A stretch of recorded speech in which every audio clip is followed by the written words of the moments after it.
In times of war, nations usually rally around their leader, a symbol of stability. But not in Israel.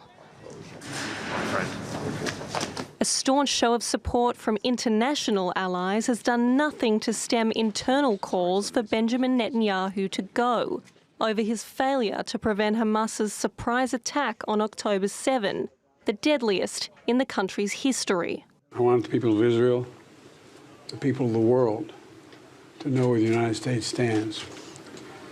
I've had my great Secretary of State here. He's been here for a lot, but I wanted to personally come and make that clear. The embattled leader has long been facing a crisis of confidence at home.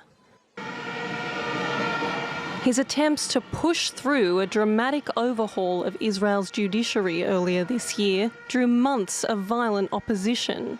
Weekly mass demonstrations stopped traffic, and reservists threatened to refuse to report for service. Netanyahu is also still under a corruption cloud, accused of bribery and fraud in a case that has been ongoing for more than 3 years. But the events of October 7 have cast a new shadow on an already storied career.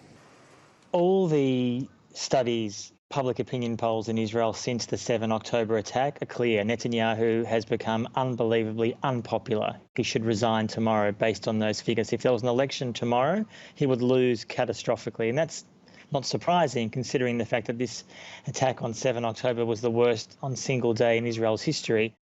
While Israel's army and intelligence bosses have all admitted to fault for their failure, the Prime Minister has acknowledged no such responsibility, and confidence in his ability to lead or bring home the 200-odd Israeli hostages being held by Hamas is sharply declining. We are going to win with all our strength. Are you ready? A recent survey shows up to 80% of Israelis believe Netanyahu should face the music, including at least 3 of his ministers, who are said to be considering stepping down as a way of holding him accountable. For a man who's escaped such accountability for almost 2 decades, this could be the final straw. Isabella Bull, TRT World.